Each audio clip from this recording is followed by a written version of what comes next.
so baby, I'm trying to get away. Trying to lock in the guap, trying to block all the pain. I'm a blonde old boss, I'm on top of the game. I've been plotting a lot, now I'm tossing your bait. Yeah, my pops got caught, didn't lock them away. My mom fought hard, 5 jobs in a day. I'll be dropping the box, but I'm copping the pain. We off to the stars of a tropical place. So, yeah, I'm spitting it heavy, the mission is steady. Your bitches are jelly, I'm ditching the petty. You're digging for pennies, I'm itching to ready. I open my heart when I listen to Shetty. I'm bold like a boss, but I'm little like Debbie. I know what the bronze, I got richer than Getty. I'm holding the guap and I'm whipping the Yeti, yeah, Kari can play with advanced moves. I'm fucking my girl and her man too. I'm taking the ball like the ran do. My soul is the one that I can't lose. I soak up the sun like a sand dune. I'm holding up love with the bamboo. I'm rolling the blunt by the candle.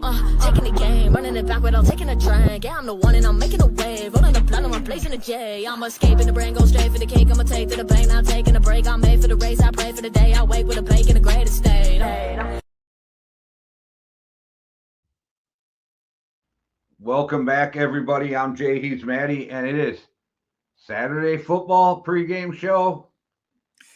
Yeah, it's weird. I'm just calling it the Week 16 show, like the Saturday, Sunday pregame show, Week 16. But yeah, guys, we're going to be going through the games that are coming up this Saturday. We're going to be going up on the games that come up. We're going to be going through the games that come up on Sunday, and we'll be talking about some fantasy players to watch here as well. So many games to cover going through this week, and we had one of the 16 last night, Jay, where the Broncos got beaten by the Chargers. I thought that was a pretty good game. I really enjoyed it, like watching it back. Two good teams, and yeah, I would say the Broncos got beat by the Broncos, but okay, like whatever. Yeah, I think the Broncos have shown themselves an ability to make mistakes and kind of fall apart. They did it in the first half against the Colts last week as well. Jay, watching that game, do you think that Justin Herbert actually showed us why he should have this massive contract? No, I like Justin Herbert has all the talent in the world, and you're going to pay him, but I don't think he did anything that I don't put that win on him. Like, I think he did what he was supposed to do, but I didn't see anything like above and beyond that makes me think that he can throw this team on his back and like hoist them through the playoffs. Yeah, I think with that it's this team, isn't it? I think it's this team this year. And I think if we were to look at it next year, if they could get a couple more weapons, then maybe. But I think looking at this game, it was, 284 yards, 23 completions, 31 attempts, 2 touchdowns, and an interception. They got a bit of a run game going this week as well. And that connection with Ladd McConkey looks really good again. Ladd McConkey, 6 receptions for 87 yards. So I think Justin Herbert has shown us why he should have the contract, and you are going to pay him. I just think where the Chargers are at this current moment in time, isn't quite right. I think they're missing a bit of weaponry on that offense. It's not just you, but I hear people, and you just did it, act like it's fact that, moving forward, or if he had a better team, I feel like I'm from Missouri, the show me state, because you got to show me, and he still ain't shown me. I mean, yeah, I think we're 6 years deep into his career, and he still hasn't shown me. Yeah, Justin Herbert. I think Justin Herbert has shown me a little more this season, where he's playing the type of ball that Jim Harbaugh wants him to. They're winning games when he plays that way, and those kind of things. And in this game, I thought he made some big throws. I think he looked pretty decent. Right, but we're talking. You said did he prove he earned his contract? Yeah. And I would argue that if you just want to go this year alone, Sam Darnold's earned more. Yeah, than Justin Herbert. So, I'm not saying Justin Herbert doesn't have the talent or can't do it, but we've had 6 years of you just showing me you have talent. That's it.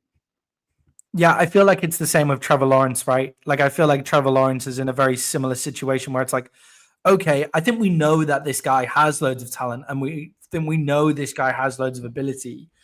And they've both been playing on organizations that have got problems, right? I think the Chargers under Brandon Staley, we don't blame him for that. And we don't blame Trevor Lawrence for the Jags under Urban Meyer, and we're not blaming him for the Jags under Doug Peterson. But eventually they do have to take part in this blame. And I think next year, right, I think this year is, okay, we are now noticing that Justin Herbert isn't quite at it yet. And I think next year is the show me year, as you're saying. And with that in mind, Jay, I think both of these teams have good bases to good football teams here and great coaching. What do both of these teams need to do in order to be AFC contenders next year? What do they need? Hire a hitman to take out Patrick Mahomes. Yeah. With the Chargers, they just need weapons. Like, I don't mean to like shit on everybody. Ladd can play, don't get me wrong, and they got a decent receiving core, but nothing that's going to light the world on fire. J.K. Dobbins, but as we see every year, J.K. Dobbins is injured every single fucking year. So I think they just need to just keep building, right? Get you some playmakers, and I don't know how much money they have, but let's see how much money they can spend in the offseason to try to quickly help this too. Yeah, I think with the I think with that and with the way that they play the game, they look like the Ravens to me. They look like the Ravens of a couple of years ago, where it was like, get Lamar Jackson some weapons, get, like, that's all we're talking about here. And for me, I'm like, Chargers, you need more than this. They need an X wide receiver. If I was them, I'd be looking at going after just stacking weapons in the draft. But I mean, Jim Harbaugh's not going to do that. Jim Harbaugh, is probably going to go for some defense in the draft as well, because that's who he is. But if I'm them, I'm looking for that running back in the draft. I'm looking for wide receivers in the draft and just stacking. And as you say, with J.K. Dobbins, they need multiple running backs to cover him because he's going to get injured in a season, and you need to have that cover. And Gus Edwards went for 68 yards in this game. He's too slow. Like, Gus Edwards is too slow and too big. For the Broncos, for me, I think it's the same, maybe just stacking loads of weapons going forward for Bo Nix to go to.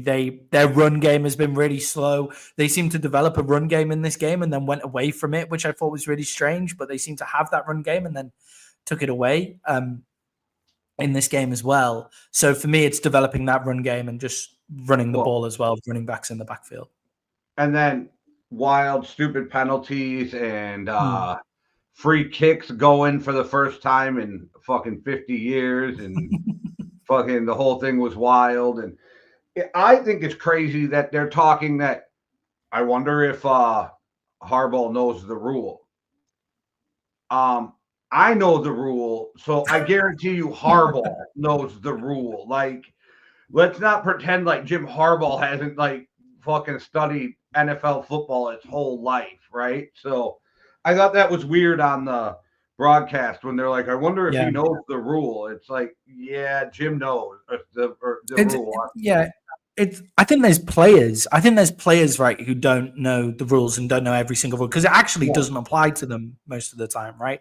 So they don't know. But I think if you're one of the 32 guys that's a head coach in the NFL, if you don't know every single rule, I would be upset. But I feel like Jim Harbaugh is one of those guys that definitely does. Yeah, and even if you don't, you got to have somebody on your team that's in your ear, an expert. But I would say there's probably a few coaches in the NFL that don't know some of the rules that they should know, and we've witnessed this over the years, right? Like, yeah, it upsets me when you're one of the 32 guys. It was a good game, though.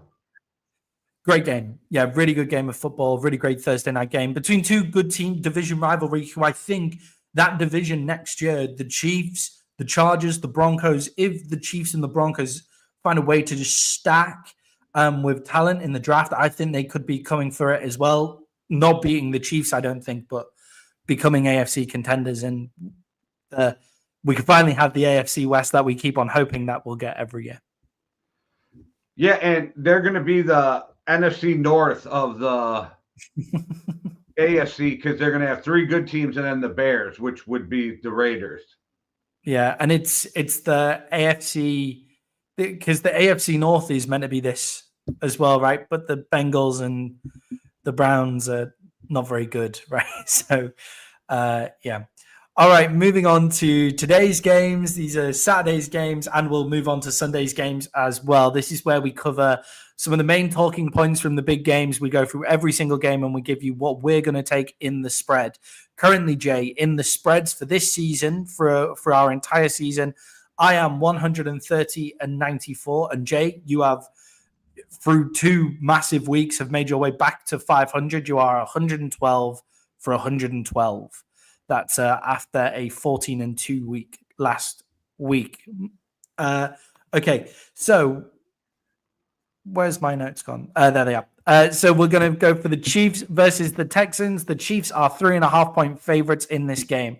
Jay, what does Mahomes' limited mobility mean for this game? Because he's starting with a high ankle sprain. I have this vision of last year, him winning a Super Bowl with a high ankle sprain. So I'm like, maybe I'm underplaying it, but I'm not worried about it. Like if Pat's playing and he's out there and they all think he's good to go, I'm not really worried about it. Yeah, so last year, obviously, he played in the playoffs on basically one leg for some of it and still looked pretty amazing. I'd say the one difference between that and now is the revolving turnstile at left tackle currently. With their starting left tackle out, they played Joe Tooney out there last week. And yeah, but that's what I was going to say. killed. They just shove a guard out there, and they're like, "I got this. Don't worry about it." That's the only team. They're like, "We don't even have a tackle. Fuck it. Move the guard over, and we're going to be fine." But I don't know. I don't think that did help them last week because Mahomes was getting smoked the entire game. Did they win? No, they still won. Oh, okay. Then it worked. Well, it didn't because Mahomes got smoked the entire game. They won because the turnover differential was 4 in that game. They turned over the Browns, I think, 4 times. Did they win in that game? Well, yeah, they won, but the left tackle position didn't work. It did. Well, if they won, it worked. The whole thing worked. NFL is like racing. It don't matter if you win by an inch or a mile. Like a win's a win, right? So well, they still won pretty well as well. But it's just I don't know. It's the reason you could say the reason that we're even having this discussion about Mahomes' mobility is because Joe Tooney was a left tackle. Like the play that got him smoked and injured was because Joe Tooney whiffed on a block. Now, no shame on Joe Tooney missing the block. It's against Myles Garrett, and he's a left guard playing left tackle, right? But I don't know, man. It worked. They won. Yeah, I don't think it's going to be a problem for them in this game. The Texans obviously have a really great pass rush, right? The Texans have a really, really good pass rush. Yeah, really good pass rush. So I think that could be a problem. And do you know what they're going to do? They're going to get the ball out of Mahomes' hands really quickly this week, and they're going to give it to Isaiah Pacheco, who runs just like he's angry at the ground when he runs. So I think they'll game plan something up. And Jay, the other reason why I think it's not going to be a problem and why they're going to come out with the win here is the Texans' offensive line is shocking. And we have a comment already about this, but Shah's been sacked about 45 times this year with that Texans O-line struggling. And do you know who has a great defense and defensive line as well, Jay? The Kansas City Chiefs. So I think they're not going to be too screwed up at left tackle here because I think the defense is going to take care of business. But Jay, what is the Texans' pathway to victory in this game? Run the ball, control the clock. Yeah, exactly. They have a great run blocking offensive line.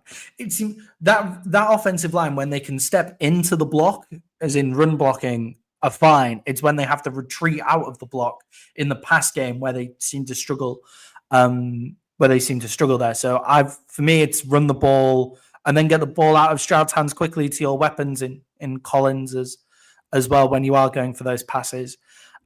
Jay, the Chiefs are 3.5-point favorites against the Texans. Who you got? All right. So I think it's going to be a great game. and I think it's the upset of the week, and I got the Texans minus the 3 or plus the 3.5. Yeah, so you think it's run the ball. The Texans defensive line is going to have a big day. Yeah, and I think Joe Mixon will be a big part of it. And I'm not even positive that the Texans will win, but I am positive that it's going to be, well, I say this and then it'll be a blowout, that it's going to be a close game. Yeah. Or within the 3.5, right?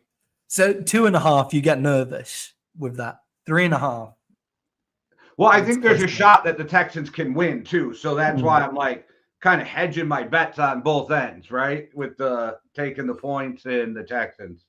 Yeah, with that, Jay, do you think the Texans are a threat to the AFC this year going into the playoffs? Because for me, they're the most underrated division winner that I've seen in a long time. Yeah, I think they're gonna cause people problems in the playoffs. I absolutely do think they'll cause, and then everybody's expecting Stephon Diggs to be back, and I think that helps give more weapons, spread them out, open more lanes for Joe Mixon, and we all know in the playoffs you can win games by running the football. And with this game, I just think that because it's the NFL, that Kansas City's going to lose one more game this year, and I think why not this week? Yeah, I think with CJ Stroud back there as well, I think with him being sacked this many times in this season, I do think if they can keep him upright, get the ball out quickly, and I think if Stephon Diggs was there, it's much easier, right? Because all you do at the moment is take away Collins. But if you have Stephon Diggs, who runs great routes and short play, I think that then opens that up as well. So I think they're a massive threat that people are overlooking.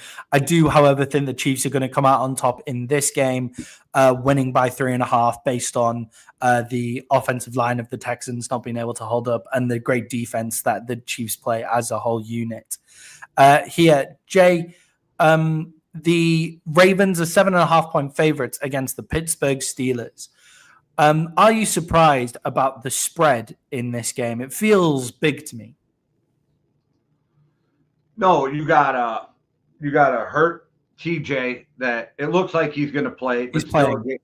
Well, they said game time decision this morning, but it looks like he'll play. When I was watching like pregame, and they're doing warm ups now, so I don't know what the final shit was. And then you got an injured George Pickens.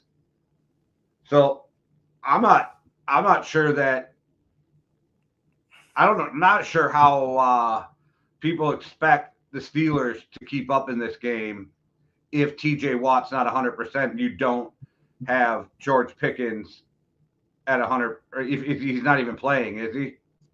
Pickens is out, yeah. Yeah, is so out. like I'm just saying, I don't know how they move the ball. Yeah, I think they found a way to move the ball against the Eagles in the game. It's just they couldn't get the points on the board. Once they got down the field and really shortened it, that's when you need your big explosive players, and they are without those as well. It was a close game that the Steelers won last time that they played.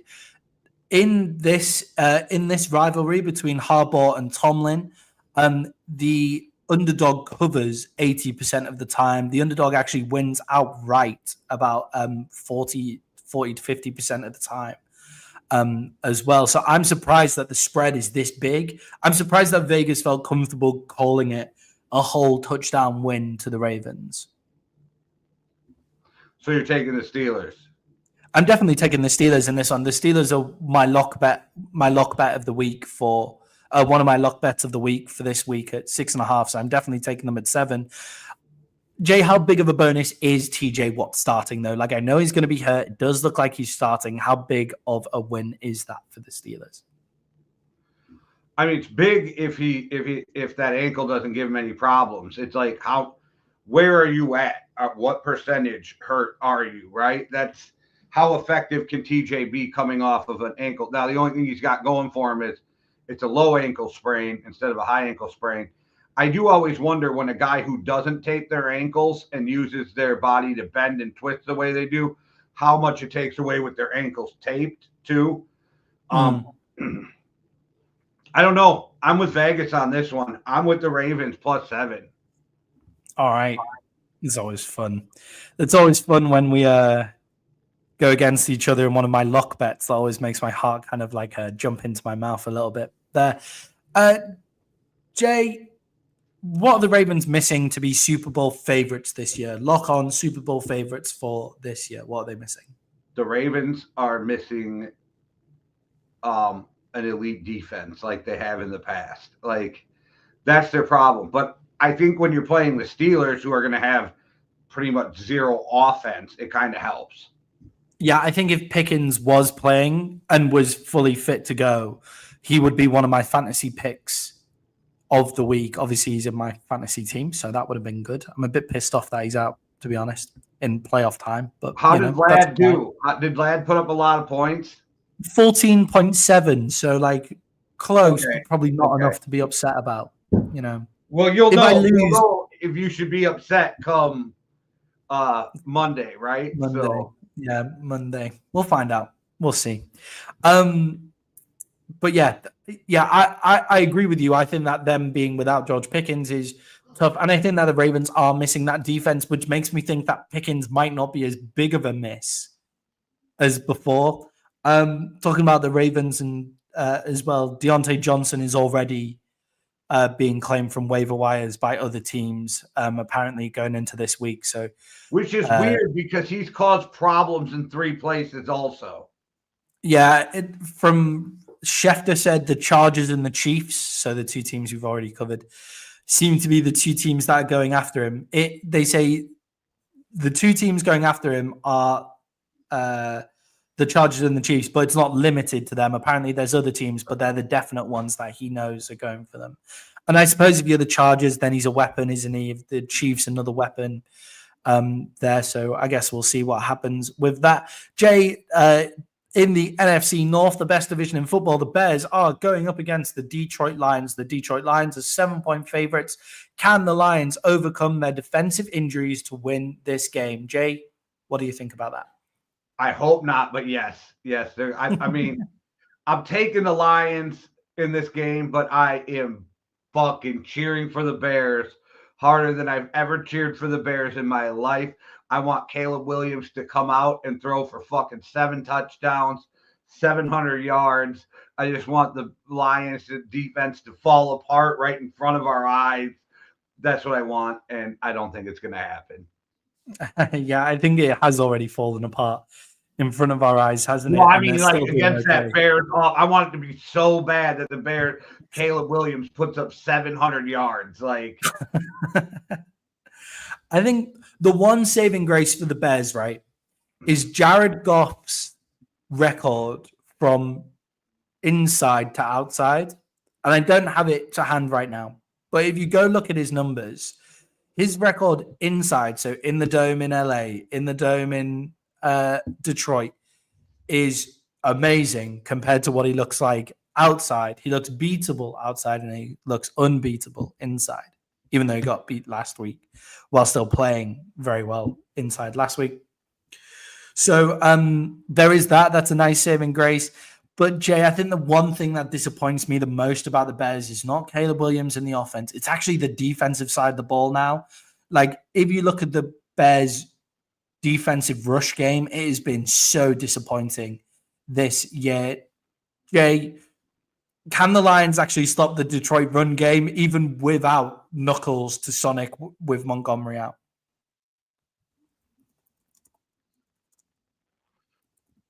I think it helps. I think it helps, Dung. But I've been telling you, man, like Gibbs is making Atlanta look like they made the wrong decision. Like every time Gibbs has a huge play, you're like, huh, maybe the Lions knew something the rest of the league didn't, and Atlanta didn't get the right fucking guy. I don't know. Makes me wonder. Bijan Robinson, Gibbs, I think they're always going to be compared to each other to me.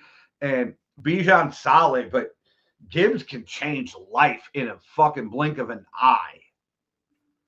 But I think Montgomery being out, I think that helps like that power. You don't have to worry about the power game. So you can set up on the edges. Just make sure that you have good gap integrity. Make sure you don't leave any open gaps. And you could probably shut down Gibbs where Montgomery was going to lower his head and still charge his legs for 3 yards. You know what I mean? So that's going to help. I think what the biggest deal is going to be is they're going to have to change the way they play.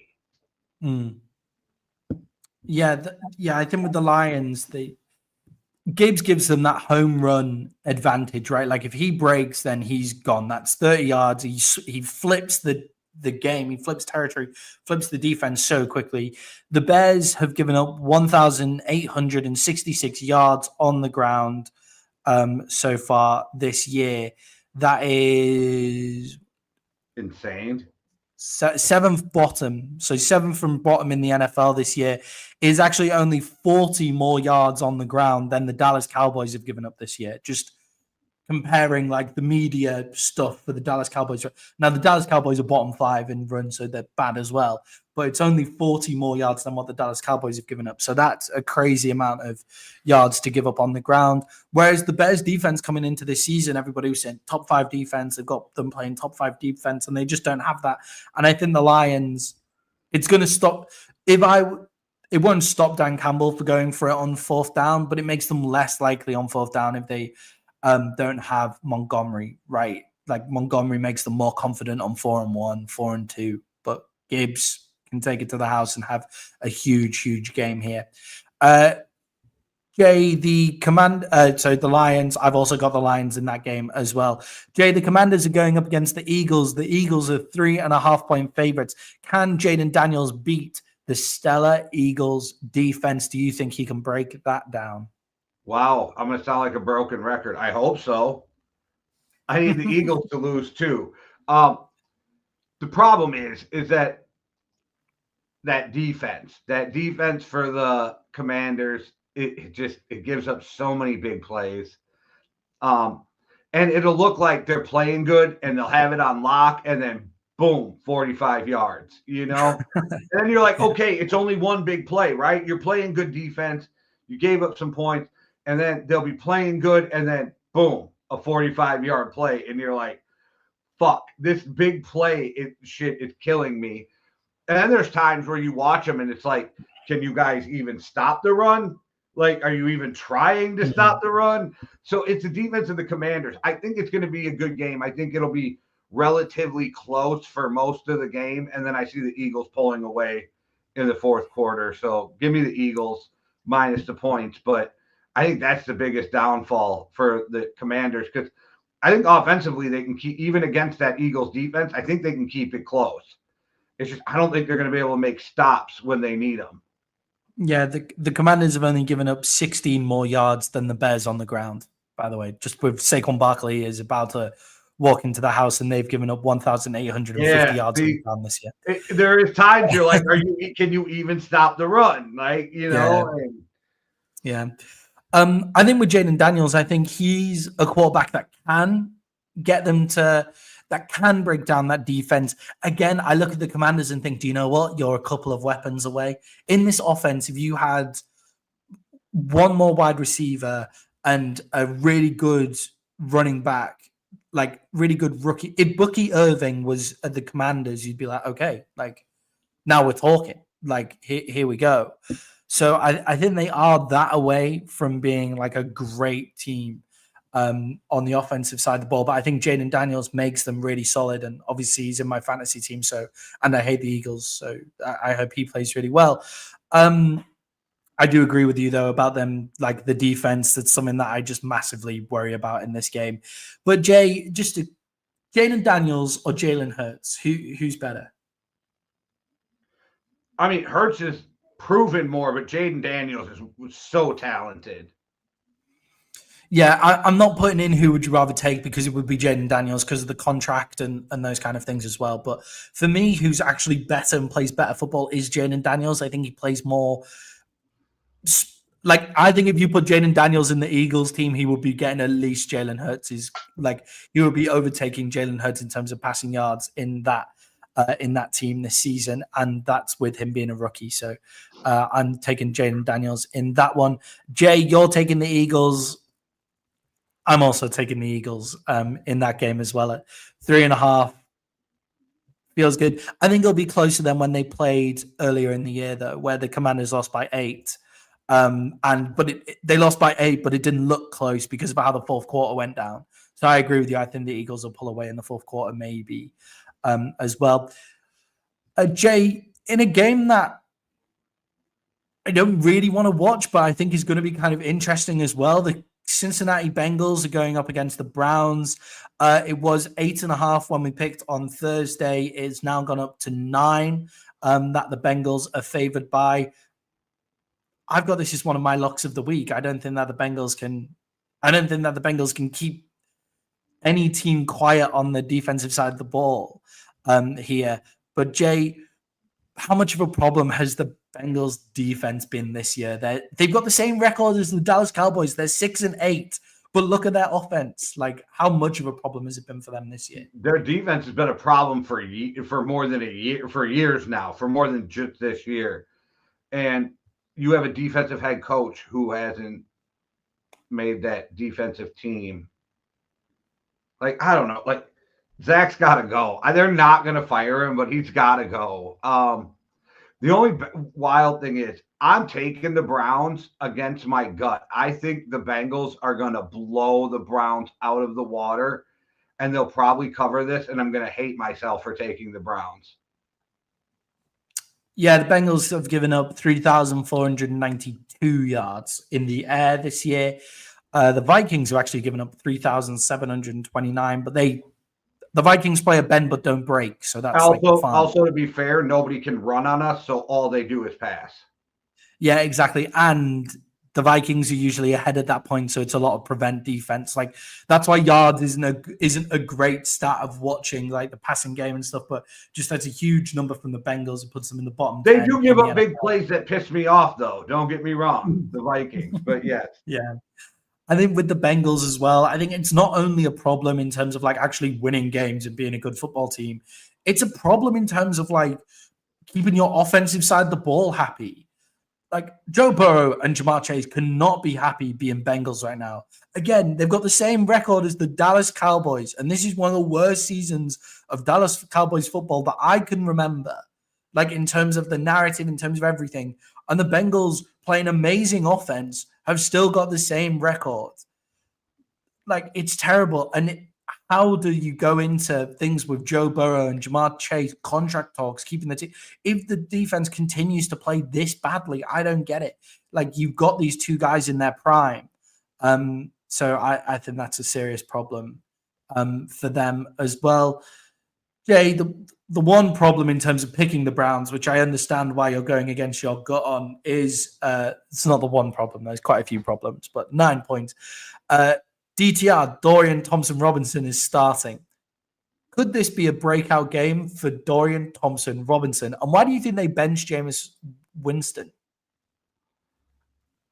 Because he's eating W's and throwing turnovers. Like, because you know exactly what Jameis is. You already know. Jameis has been in the league for, I don't know, almost a decade now, I'm guessing. Like, you know exactly what Jameis is. And you don't know what DTR is, right? So you put him in there, you give him the opportunity.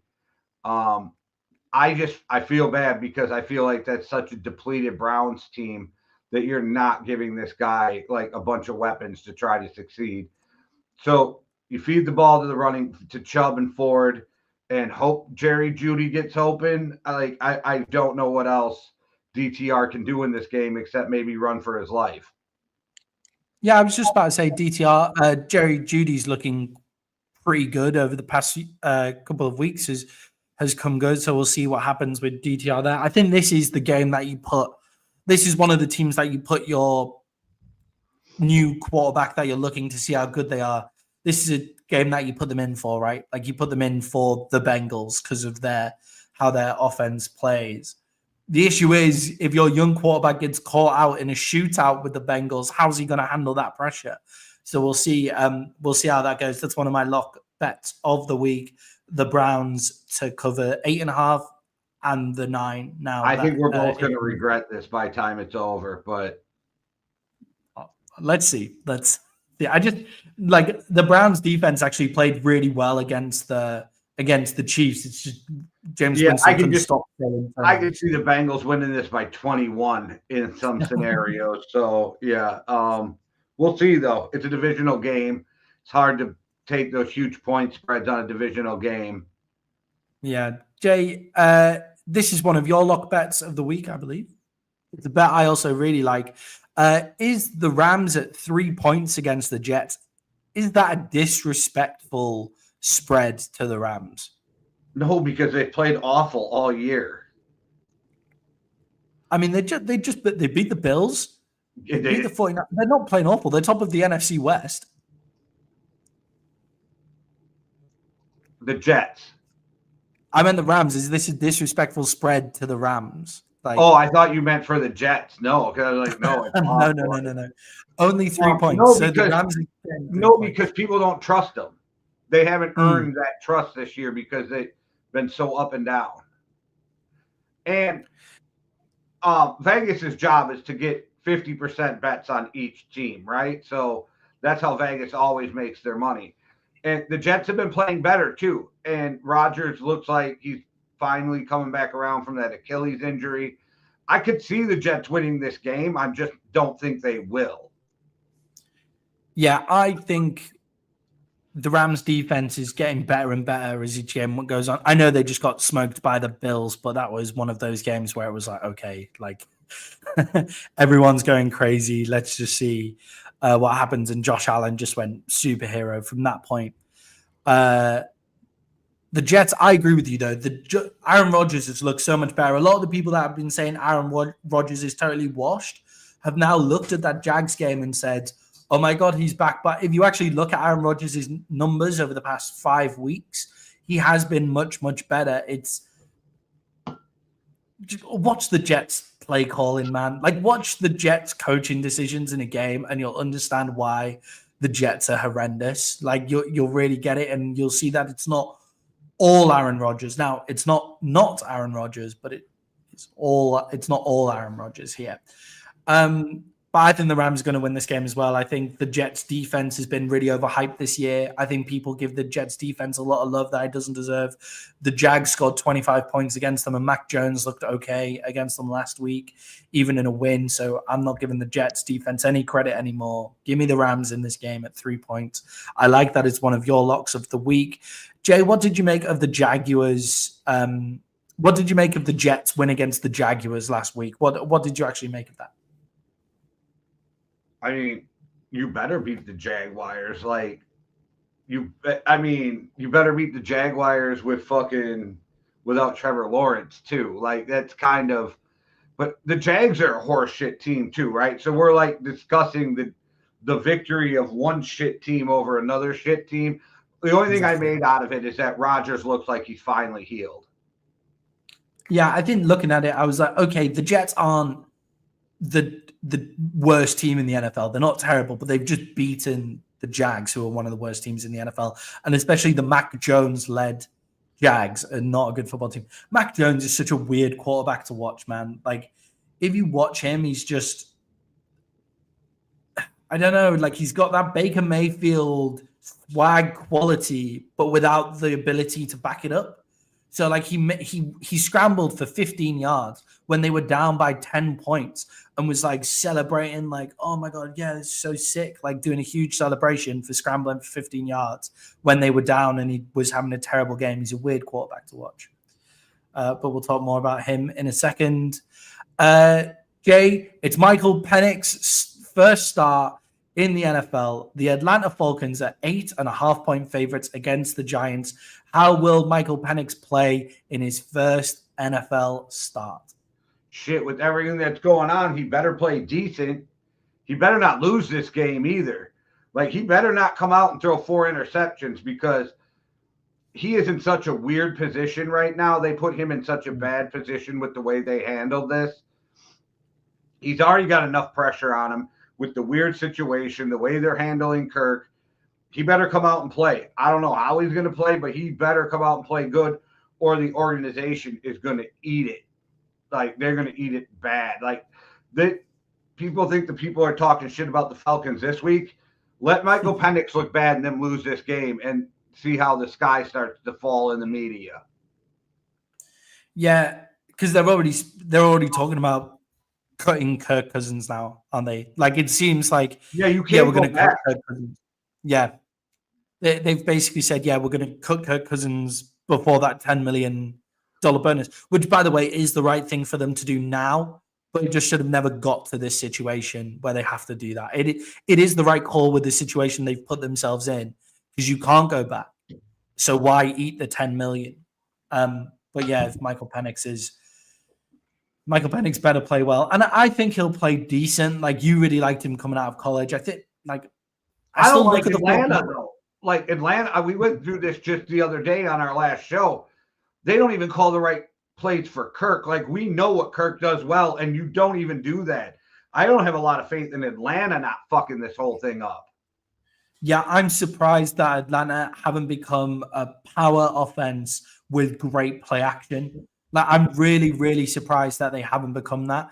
And I think that helps a lot of play action helps a rookie quarterback as well. A lot of naked bootlegs, that helps a rookie quarterback as well, like limits the field, limits the decisions that he has to make. But Michael Penix is an experienced rookie, remember, like he's not an experienced rookie, like very experienced in the college game. So we'll see how he comes out and plays, and he's been sitting behind Kirk, so we'll see how that goes. But I think he'll play well enough. And if you want to start a game, look, the Giants' defense is okay. It's not the reason that they're losing, but you're not going to get in a shootout with the with the New York Giants. You're not getting in a shootout there, so at least that pressure is being taken off. Jay, you're the Giants ownership right now. What are the first steps you're taking at the end of the season to make sure this doesn't happen to the Giants again next season? I'm firing everyone. Yeah, no redeeming features. DM, this is going to happen again next season. Like no matter what they do, this is going to be their next season too, because they don't have enough talent for it not to be, which falls on the GM, and then it falls on the coaches for not developing it. Like I always think of like, oh, where are all these big name defensive players that you fucking drafted that aren't doing shit? Yeah, where's like they actually made some great moves. I remember when we were doing a show in the off season about teams with the best free agent moves, and you put the Giants up there. I said the Giants are always going to be the Giants, and they'll find a way to fuck it up, like this current Giants organization. But you didn't say they were going to like win the division. You just said you like their moves, and I think their moves were really good. I mean, Brian Burns is a Giant now. Sexy Dexy is on that defensive line as well. Thibodeau should be playing better as well. And I think the GM has put a good roster together. Like the quarterback position's horrendous, and he should get fired just for the contract that they gave to Daniel Jones. Like that's you fired, gone. He should have been fired the second that Hard Knocks mid-season came out, and the way they were talking about Saquon Barkley. Yeah, and it's just, like you have to clean out an organization that is going like this. I don't think that Brian Daboll's a bad coach. I don't think he's necessarily the problem in New York either, because he's just got no talent to work with. But you have to clear out. You have to just clean house. There needs to be a different voice in that organization, and that's what I would do as well. No redeeming features for me either. Jay, the Carolina Panthers are going up against the Arizona Cardinals. The Arizona Cardinals are 5-point favorites in this game. Jay, was last week's loss to the Cowboys bringing back down to earth for the Carolina Panthers? Yeah, I mean, they've been playing really well for them, right? Like, yeah. But I don't know. They haven't been winning games. Like, it hasn't equated to winning games. So I think they're just in a spot now where you're like, let's get Bryce better. Let's see what we got. Let's evaluate all the talent. Let's let 136-year-old Adam Thielen have fun for the rest of the year and then figure it out from there. Because at the beginning of the year, I was like, man, they might have to fire everybody a year after firing everybody. Yeah, I think they have made big strides forward. I think they look like an organization going in the right direction. I think last week, I think they played the best football that they could possibly play against the Chiefs and the Eagles, right? And then they came up against the Cowboys and they looked mediocre again. Like they looked like the offense looked poor. Like I did say that was a bad matchup coming in, and I think with the Cardinals are so up and down at the moment that I could see the Panthers coming away with the win, but I don't think they will do that. And this was one of my lock bets of the week as well, because I just think they've come back down to earth now, and we're going to see them playing not their worst football that they were playing at the start of the season, but nowhere near their best. And the Arizona Cardinals should be playing better than they have been the past couple of weeks. And I think that Kyler Murray's going to have a big game. I think that their defensive line is sneaky good and will kind of take off here as well. Jay, I'm taking the Cardinals at 5-point favorites. Who have you got? Cardinals. Yeah, I think on that team, I think on that game, that's one of the ones that we don't have to talk too much about. I don't think many people will be watching. Jay, the Colts are 3.5-point favorites against the Titans. The Colts, after dominating the Broncos in that first half until Jonathan Taylor dropped the ball before crossing the line in the end zone. Will the Colts be fired up after giving away the game against the Denver Broncos last week?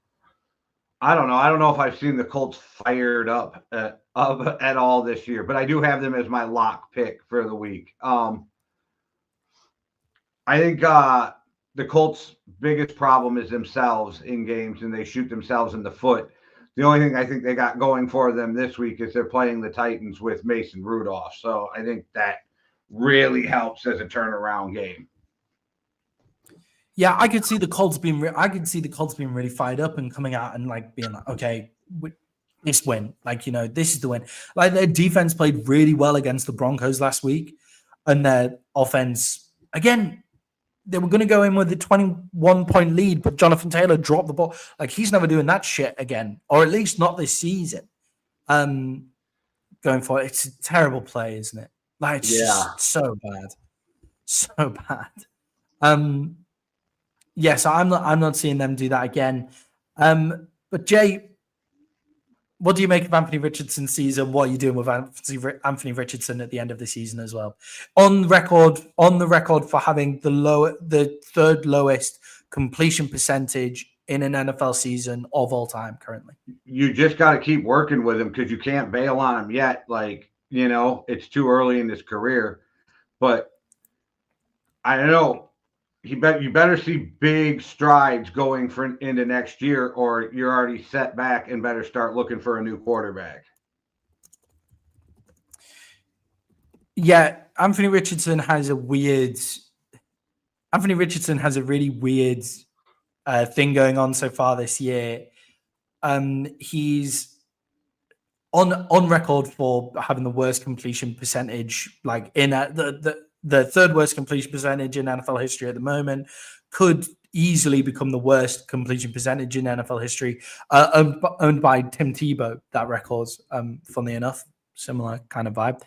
But down the field, he has some big play. Like, if I'm the Colts, I can't get that throw out of my head that he made in week 1, where he was getting sacked and he threw a laser for a 50-yard, 60-yard touchdown. I can't get that out of my head if I'm the Colts, and thinking, what can we do if we develop this player? Like, what can we do? And look, the way I would develop him is saying, okay, we know he's never going to have great completion percentage this year. You better fucking believe we're only taking deep down the field shots. Like, stop this short passing, like, just go for risk reward with Anthony Richardson at this current moment in the NFL season. It's okay. I don't mind risking the fact he's not going to make this pass, but the reward when he does make it will be integral. Through week 12, he was 11 of 35 in the air for 460 yards. That's on deep passes, which is 20 yards or more from the line of scrimmage. Through week 12, he was 18 of 47. I don't have it. I don't have those ball accuracy stats for you right now for the rest of the season, but his down the field stats are actually not horrendous when you compare them to other players in the NFL. So I'm Anthony Richardson, I think just down the field, risk reward play. That's what I'm going for, and why I'm also taking the Colts in this game. And I think Jonathan Taylor's going to be having a good game. Jay, you looking forward to this next game that we're going to cover? Hold on. One of the problems with Anthony Richardson and these young quarterbacks too, and I don't know the solution to fix it because there's drawbacks to everything. But with the new NFL rules, these coaches only get X amount of time to spend with their players, right? Where back in the day, they could get with them in the offseason. They could do different things. And you can't do that anymore. And I don't know what the solution is, but there almost has to be like, if you're in your first 3 or 4 years of the league, that the coaches can spend more time with you or something. Like, I don't know. We got to figure out something, because there's guys that aren't meeting their potential in the NFL because of the way the rules are set up for practicing, but the practice rules are there because you don't want full on like fucking hitting all week long. And then these guys, abusing their body even more than what they do on game day. I almost feel like there has to be a rule. Like, if you're 2 years into the league or 3 years into the league, you can do off-season shit with your coaches that, like, I think there needs to be some adjustment, because I think guys like Anthony Richardson get hurt by not having this extra time with Shane Steichen in the offseason. Yeah, they can talk on the phone, but they can't be on a field running things and, on the chalkboard doing stuff. And I think that would really help a guy like Anthony Richards' development. Yeah, and I think with that, I think the reason that we have so many injuries in the NFL, in my opinion, compared to other sports, and I don't know the medical stuff behind this, is it is so condensed into such a short space of time, so much action. Like, an NFL season is what we go all the way to the end. 21 weeks with the bye between the Super Bowl and the game. Yeah. Okay, 21 weeks of an NFL season. If you make the NFL a more all year round sport, and some players will be upset with this, obviously, and they're fully entitled to be, and you can say, look, you don't have to come if you don't want to. It can all be, but we can't punish players for wanting to work more with their coaches. I think that's the gap there, isn't it? It's right. But then if you say it's voluntary, we saw this before with voluntary workouts. Voluntary workouts no longer were voluntary because you got shunned and disgraced by the media and the team. Look at Aaron Rodgers missed a voluntary weekend, 2 days, when he spent the whole off season with him because he had a trip to Egypt planned, and he was the worst person in the world for missing 2 days of OT or of voluntary camp. Yeah, I think with that though, with that, that's listening to the media, right? Like, don't listen to the media. Like, I hate coaches who listen to the media. Like, it's not the coaches, the owners that listen to the media, then the coaches have to eat it, right? So that's all. Okay, you do kind of have to listen to the owner. That's a bit annoying, but that's the problem, is that you have a bunch of rich guys trying to figure it out. Like, I hate to do this, but you have President Elon Musk and his assistant Donald making decisions before they're even in office that cause a government shutdown. Okay, let's not go there. Okay, let's take that's all right, everyone. Good to see you. This is the last Yankee and the Brit show before we get sued by Vice President Donald Trump for free media. No, he's assistant. He's assistant president. Assistant president. So no, stop. Back to the NFL. But yeah, I think it is about making it. It is about making it all year round. It is about making your owner understand why you're making it voluntary and the fact that it is actually voluntary. And then it's a lot of stuff of, look, if I'm Anthony Richardson, I'm training every session in pads to get my throwing mechanics right in pads. I'm always so confused as to practices without pads on. Like, all right, practice no hitting. Fine, but then once you put the pads on, it then becomes difficult to not hit. Like, I understand that, but your quarterback should be throwing in pads if he has an accuracy problem, because maybe the accuracy problem could be down to his mechanics in the pads and all of those kind of things. And if I'm Anthony Richardson, I'm trying to get loads of extra training time in next year, just improving my accuracy. Jay, we're both taking the Colts in that game. The next game, Jay, are you looking forward to it? It is the Seahawks versus the Minnesota Vikings. The Minnesota Vikings are 3-point favorites.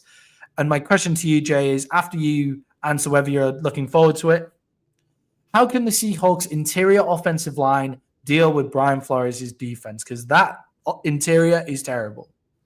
Okay, so I got to answer this in the most honest, weird answer. I love football. I look forward to football. I never look forward to a Vikings game.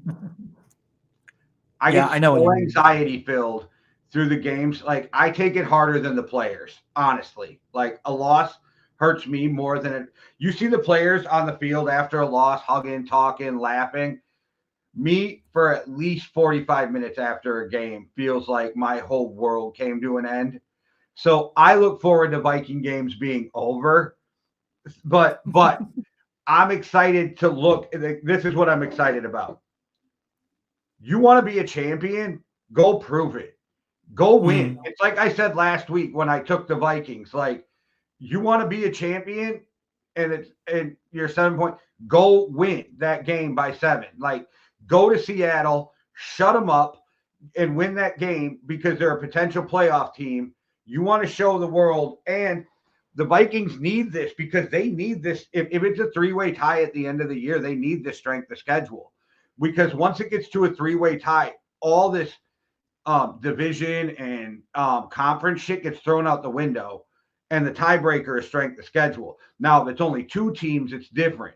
But if there's a weird 3-way tie at the end of the year, and I do honestly believe there is a chance that the Lions lose against the 49ers because of the injuries, I don't know. Like, if we end up with this weird 3-way tie, you got to get that strength of schedule. So my thing is I'm excited about, you want to be a champion, go prove that you're a Super Bowl contending team. Go out there and win these last 3 games because they're not the easiest games in the NFL. You got the Seahawks, you got the Packers, you got the Lions. You go out and take those games and somehow end up with that number 1 seed. Like, that's the kind of thing you're prepping your team for, right? Or even at worst, you win these 3 games, you're the 2nd seed. You can guarantee that at worst, you're the 2nd seed. You won the division, and you get to play every game at home except for the NFC Championship game, maybe. Like, this is it's time to step up, right? Like, there's no excuses. There's none of this. I don't want to hear, oh, J.J. McCarthy got hurt and we had to play Sam Darnold, because everybody's been loving Sam Darnold. So if that happens, and the defense has to step up. I do think it does hurt the Seahawks, though, that Geno's playing injured. Like, I think Geno's better than the alternative, but it hurts the Seahawks that your guy is injured. Yeah, I think this test, I know the Vikings have already played the Lions this year, but I think this might actually be their biggest test so far, because when they went into the Lions, they were underdogs for that game. Obviously, the Lions are better than the Seahawks, but they were underdogs for that game. No one was expecting them to come away for the win.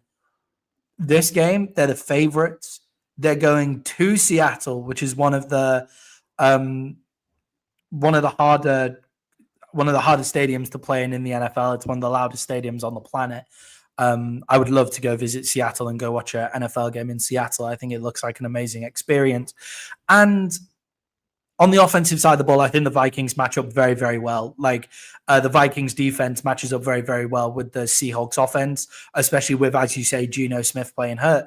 But I think on the other side of the ball, I think the Seahawks defense actually matches up very well against the Vikings offense. And I think that young cornerback duo of Woolen and Witherspoon, it's going to be really interesting to see how Jefferson and Addison and Sam Darnold cope with that cornerback duo there. I think that'll be really interesting to see. So I think this is a huge test, and I agree with you. This is the game. This is one of those games where it's go ahead and prove it. And if they come away with the win, and it's a good win as well, that gives you that confidence going into the Lions, going into the Packers, I think, as well, where they have that opportunity.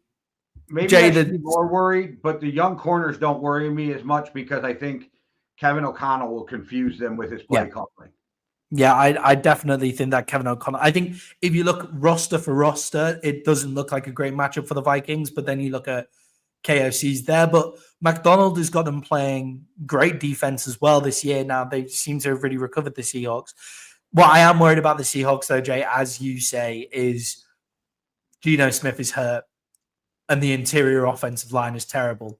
So he's going to have to move because that's where Brian Flores gets you from. I don't know if anybody who's not a Vikings fan has been noticing this, but the last 3-4 weeks, they've been running what the Giants used to call the NASCAR package, and they're putting 4 DNs in there on passing downs. And now your guards have to move quick or have to move way quicker than they're used to against Dallas Turner and fucking Jonathan Gennard. And, you know, they're putting guys like these DNs, Andrew Van Ginkel, right up the middle. And I think that's really what they can do again against this Seahawks team to really weaken them, is just attack the middle of that field. This is where Mike Zimmer would have a field day with the double A gap blitz, right? Like he would just hit that center from both sides every play. Just let your guards try to stop me. And every quarterback I've ever listened to talk about it says pressure up the middle is way worse than pressure from the sides. Yeah, Brady talks about it all the time. Like Brady says all the time. Brady basically said he can't cope with pressure up the middle. It's the one thing in his career where he was like, I just can't. It's how you got Kirk Cousins off his game when he was playing lights out, is pressure up the middle. Yeah, exactly. So I think that the Vikings defense may have a field day there with pressure up the middle. I do think that Geno does have the ability to get the ball out. I think again, and I hope again, DK Metcalf will get decent passing yards in this game. If you're looking at fantasy and where they played DK Metcalf, I think they will just get that up the middle. And I think Jackson Smith and Jigba is the perfect guy to throw short passes to. So I don't think it's going to be a complete lockdown. I just think in those big moments, third and beyond 6, when you need a bit of time to throw the ball, I just don't think Geno Smith's going to have it. And with him playing hurt, I agree with you. It's better than Sam Howell back there by the look of it, but not great for Geno. Jay, huge point spread. We still have the 2 biggest point spreads to come here. I'm taking the Vikings in that game, by the way. I assume you're taking the Vikings with just how we spoke about that one. Yeah. 2 huge point spreads still to come, and this is the first of them. The Bills are minus 14-point favorites against the New England Patriots. Jay, do you think this Bills point spread is justified? And what does Josh Allen need to do to secure his MVP trophy in this game?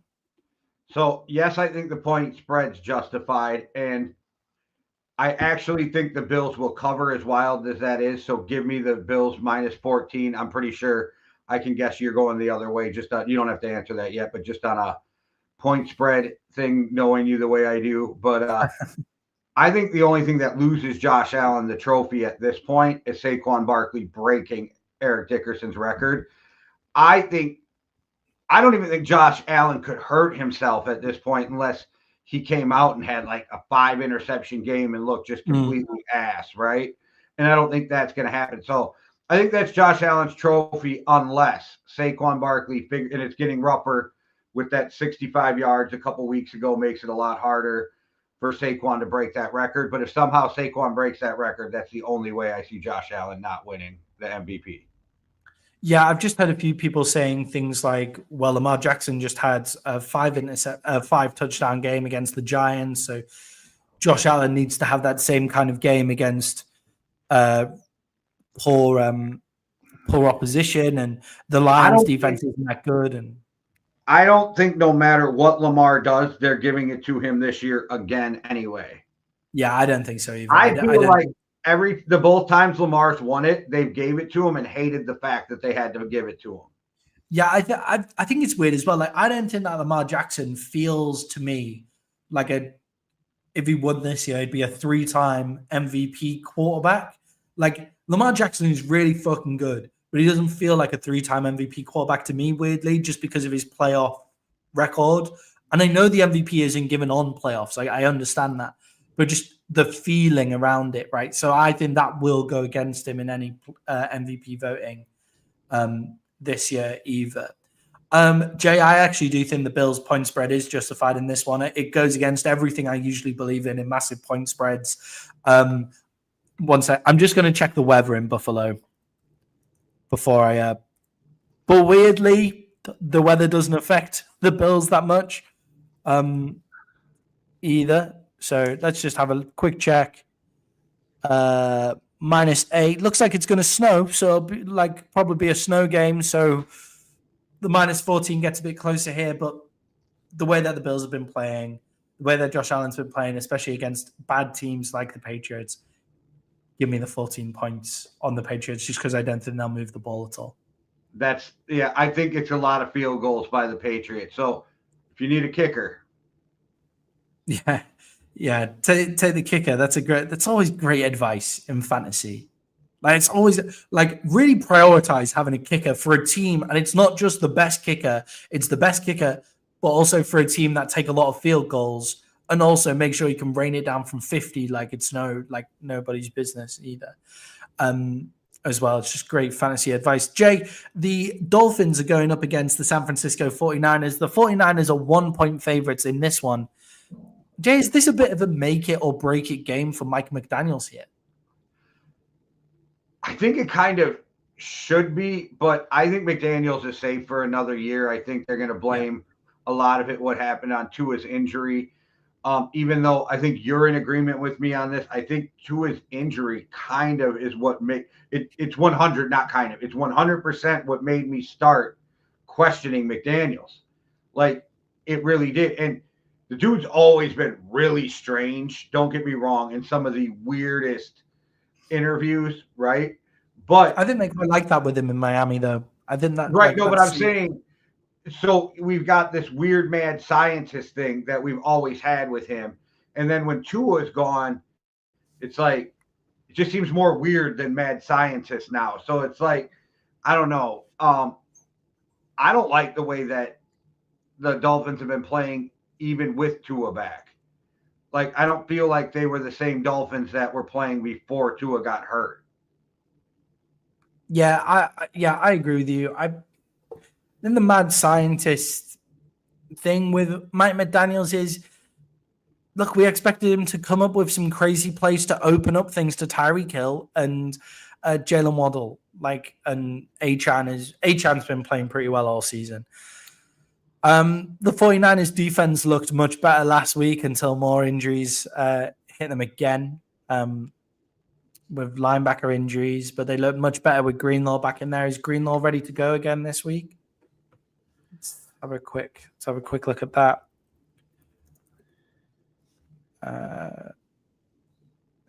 Still questionable. Nick Bosa and Dre Greenlaw are both questionable going into this game, so we'll see what that means for them playing this week. If I'm the 49ers, I'm just sitting them, and just taking the fact that we're not winning this season and just sitting them and just making sure they're healthy for next season and ready to go again. But we'll see where they are.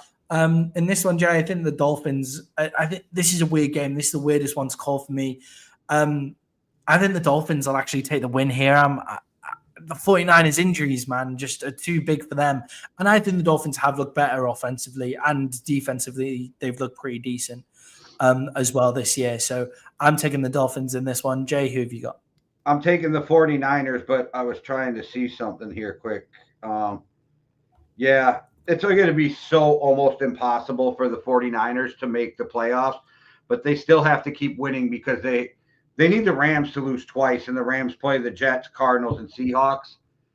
But at this point, you're still playing for the playoffs, so you got to go out there and give it everything you got. So I don't think they've packed it in and went 1-2-3 Cancun yet. So give me the 49ers in this game because I think that they're still clawing their way trying to make the playoffs.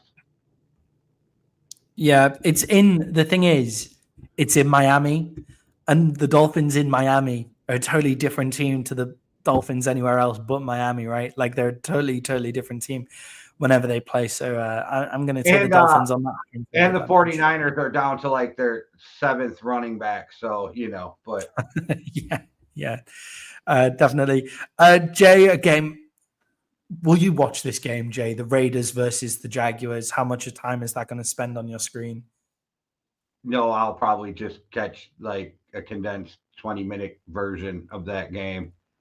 Yeah, I'm not really feeling this one either, to be honest. But Jay, the Raiders are 1.5 point favorites in this game. Do you think the Jaguars are actually a bit better than people are giving them credit for this year? Obviously, Trevor Lawrence got injured early on. They have a coach that me and you just don't believe in. Do you think that roster is actually a bit better than people give them credit for this year? I think they're better than they've been playing, but I do think they're going to win this game. So you can give me the Jags in this game plus the 1.5. I think the Raiders are just that bad. And I think Mac Jones is better than anything that the Raiders have on their roster right now, which, I mean, they're in. There's they're more in, about the Raiders. They're in quarterback purgatory right now. I mean, the Raiders. I'm just wondering to see if AP keeps his job. If Antonio Pierce keeps his job after this year, it'll be interesting to see. I'm pretty sure the Raiders are already packed and ready for vacation. The Jags probably are too, but you got a guy like Mac Jones who's going to want to come out there and show that he can play because he wants another opportunity in the league. So I think you got a more motivated Mac Jones than you do anybody on the Raiders side. Yeah, Brian Thompson Jr. as well. That rookie wide receiver is actually having a really great year for the Jags as well after copying some like a lack of support from some people as well. Brian Thomas Jr. looking pretty good. I'm taking the Jags as well in this one. I think they're going to win that game. I'm surprised that the Raiders are favorites in it. I can't really see why they're favorites in that one. I guess it's because it's at home and they still give people a 3-point at home. Jay, the Cowboys are going up against the Tampa Bay Buccaneers in this one. The Buccaneers are 4-point favorites in this game. This was one of your lock bets of the week, the Bucs to win by more than 4. Jay, can the Dallas Cowboys defense front up against Bucky Irvin and the Buccaneers run game? No, I think Bucky Irvin's going to have a day. Yeah, I think that's it right there, isn't it? I think the reason why you think it's more than 4 points, spoiler, I'm also going to take the Bucs in this one as much as it hurts to say, is the Cowboys still can't really defend the run. They've looked much better against the pass. If they get the Bucs into passing downs regularly, I think they'll look fine. Like the Dallas Cowboys pass defense is back, in my opinion, even with Trayvon Diggs injured there as well, and without Lawrence on the other defensive end to Micah Parsons. But for me, they just still can't control that up the middle. And the Bucs have got such a solid run game that this is going to be a really difficult for the Dallas Cowboys to even get into this game. And look, you don't have to pass the ball a lot against the Dallas Cowboys because their offense can't do anything. So there's no need for you to score quickly. There's no need for you to score on every drive because the Dallas Cowboys can't score either. So, I think Bucky Irvin's going to have a big game in this one. Jay, have the Cowboys found a consistent run game, though? Looks like they might have a bit of a run game here with Rico Dowdle. Or are they just playing against bad teams up against I think Rico has less than 50 yards rushing this game. Yeah, I agree with you on that as well. I think there has been a slight turnaround in the Cowboys' run game. I think they've started to work out a few things on that offensive line where the run game's looking a bit better as well. But yeah, for me, I'm not seeing it. I think, again, they've just been playing against bad teams. Where do you think the Cowboys are looking forward to next season, Jay? Like after their last couple of games, they've got the same record as the Cincinnati Bengals. They're 6-8. It's not out of the realms of possibility that they'll finish 500. To finish off the season. I mean, they do have the Bucs, Eagles, and the Commanders, but you can't finish 500. So it is. I was going to just say that, but okay, yeah. Sorry, it is completely impossible to finish. But I'm scared. All right, okay. Fantasy football question. For me, I'm going to take Ford against the Bengals. Jay, you play Ford. How much has Ford been getting the ball for the Browns this game? But Chubb is injured. It is so fucking hit and miss with Ford. I'd rely on Pachenko because I think he's expected to have like 16 points or something this week. Kareem Hunt really fell off since he came back, so they really think that he's going to pick up more of the load. And I take Shakir just because I think that Josh Allen's just going to whip the ball all over the field again. But I love Scary Terry, but he's on one of my fantasy teams, and he has not lit up the year for me either. Yeah, I think for me, I'm taking Pacheco in this game to go up against for the Chiefs to go up against the Texans because I'm relying on the points that I get from Pacheco because I think they'll just run straight through. And then I think with Scary Terry, Quinion Mitchell has been absolutely locked down all year for the Eagles, so I'm going to take Shakir on that one against and the with this Patriots. question, we were going to get to it in a minute, but Xavier Worthy's one of my fantasy players of the week, so start Worthy. Yeah, listening for our fantasy picks of the week, I'm going to take Xavier Worthy in that one as well. Not as my fantasy picks of the week, but just I would take Xavier Worthy out of those two players. Yeah, but where do you think the Cowboys are after their good performances recently? They could be around 500, either 8-9 or 9-8, not completely out of the realms of possibility for them. Where do you think they are going into next year? I don't know. They got to do a lot of shit in the offseason. They have holes, and Jerry didn't fill any of them this year.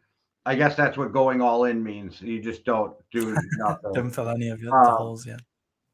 And I don't know what their cap situation is next year either, but I do know that they have another Micah Parsons needing a contract, so we're gonna have this whole fucking shit all over again. You're as good as Dak in that offense can take you, because even if you get a really good defense, if you can't score, there's nothing you can do. So next year, I think your defense will be better. You'll have guys back and healthy. Hopefully Zimmer will be out of there for you guys, because there's a ton of talent. But you're going to go as far as Dak and CD take you, because I don't even know who your running back's going to be next year. They're around 20 million in cap space going into next year, which makes them 24th in the NFL. Micah's probably going to take up all of that. Well, you structure it right, it can free up money for next year, right? So yeah, definitely. Just get on it. Free money. Everybody knows you're going to pay him now. Fucking pay him. Yeah, pay him as soon as possible. As soon as you can sit down with these guys, just whatever money he wants, just pay him. He's shown how important he is to us this year. Deron Bland is also coming up on a contract as well, so that's interesting. That's actually a more interesting contract than Micah Parsons, because Micah Parsons is going to become the best played defensive player in the league, possibly one of the best played non-quarterbacks in the league as well. But what do they do with Deron Bland, I think, is really interesting. Jay, the Tampa Bay Buccaneers are pushing for the playoffs. I think they can cause some real trouble for people in the NFC side of the playoffs, just the way that they play the game. Give me the Bucs at -4 in this one as well. I'm with you that the Cowboys can't stop the Bucs offense here. Jay, the final game of this week, and it is another huge point spread. Jay, the Packers are 14-point favorites against the New Orleans Saints. Are people slightly overlooking the Saints a little bit here? Because they've played games pretty close for the past few weeks. 14 points feels like a lot for me. No, without Kamara and you're playing Spencer Rattler, I'd like, give me the Packers minus the 14. As crazy as it sounds, I'm going, and one of those is going to bite me in the ass. I guarantee it, because I took both big spreads. But give me the Packers minus the 14, because I don't think the Saints stand a chance with the injuries they have. And I know you think their coaching search is already over, but I don't. So I don't think it should be. I don't think it should be already over. I just think they will be already over, because it's quite a cheap organization. So you're going to get Rizzy on the cheap, and he's been okay. But I don't think it should be. I just think it will be. With the Saints, without having Kamara, I agree with you. They make it really difficult. The way that the Packers have been playing football recently, they look really good. Actually, Jay, what do you make of the Packers season? Like, I know you don't love saying positive stuff about the Packers, but they've had a good season. They're just not a great team. They're very talented, and they have a chance to be. But we've watched a lot of bad play, good play too. But we watched a lot of bad play by Jordan Love. There's been a ton of drops by receivers the last 2 years, not just this year. So it's been wild. but they have gotten better on defense. Like getting rid of Joe Barry was a fucking brilliant move. And it's very weird on how much that defense turned around the second Robert Saleh showed up. Yeah, a brilliant yet obvious move to get rid of Joe Barry. Yeah, I think I could see Robert Saleh being their defensive coordinator next year. I actually could. Or he'll be a defensive coordinator for someone in the league next year, 100%. I hope he's the Dallas Cowboys defensive coordinator next year, to be perfectly I see him ending up back at the 49ers, but that's just me. Yeah, the 49ers, that would make sense as well. But I would love him to be the Cowboys defensive coordinator. Jay, I'm going to take the Saints minus 14 in this one. I don't like the big point spread for the Packers here. And I can't face taking 2 big point spreads in my picks here. Jay, we're going to finish off and get out of here before kickoff with the fantasy players to watch for you guys in the chat. If you have any fantasy questions, then hit us up. We enjoyed answering those a bit earlier. But Jay, fantasy players to watch here. Who is number 1 fantasy player for you? Just go with Xavier Worthy because I already threw that one out there that he's in there. I think he has a big game. I think Mahomes is trusting him more and more. And I think he's finally starting to understand the little nuances of get your feet in the right place, that kind of shit. It took the kid a minute, but he's got tremendous talent. I think you see a breakout game from him this week. There was a play last week, and I can't remember which play it was, where he sat down in coverage, and I was just like, yeah, okay, that's it. That's it. You don't have to play the game at 100 miles an hour, like the entire time. Just because you can play the game at 100 miles an hour doesn't mean you have to play the game at 100 miles an hour, right? And he sat down in coverage and got the ball, and I thought that was pretty impressive last week. Jay, I'm going to take Jonathan Taylor going up against the Tennessee Titans. The Tennessee Titans actually have a decent defense against the run. However, I think Jonathan Taylor's going to be so pissed with what happened last week. I think that Shane Steichen's going to take the ball out of Anthony Richards' hands for this game and just get loads of volume in terms of running yards here. Jay, who's your number 2 fantasy player for the week? My number 2 fantasy player for the week is the Vikings defense. Their turnover crazy. When we take defenses. Yeah, they're turnover crazy. I could see a pick 6 in this game. And I see them not letting Seattle put up a ton of points, so I would take the Vikings defense. Yeah, and with I feel like they might be sack crazy in this game. It's important to remember that you get 1 point for every sack as well. And I think, look, they could give up yardage. They could, and that then gives you minus points when you're a defense, right? But the amount of sacks and the turnovers that'll be available, I like the Vikings defense in this week's game as well. I nearly took that as one of mine.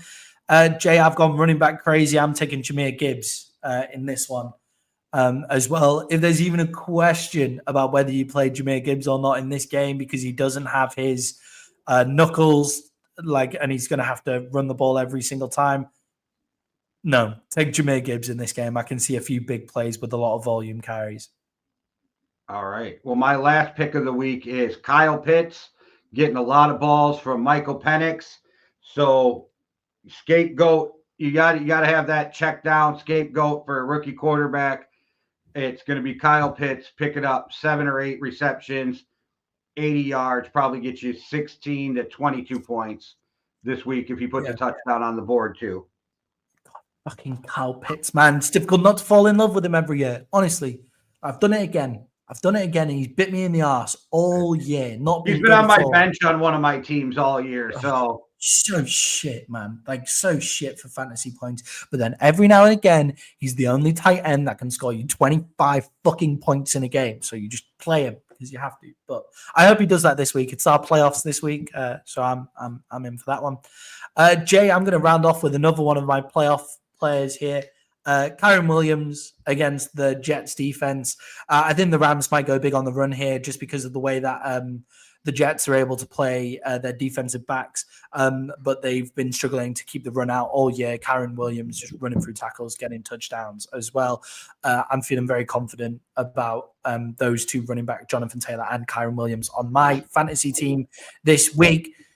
Jay, thank you very much for joining me. Thank you very much, everybody. I hope you're very excited for some Saturday football.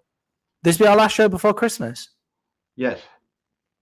Merry Christmas, everyone. Jay, send us out like you always do. As they always say in Harry Potter, and made us all think that all Brits say this, Happy Christmas, because No. that's what they say in Harry Potter. So we all thought that's all you guys said. All right, thanks for watching. Hit the like and subscribe. Watch the other shows. Kickoff's about to start. One world, one love. Deuces. Cheerio. Nadal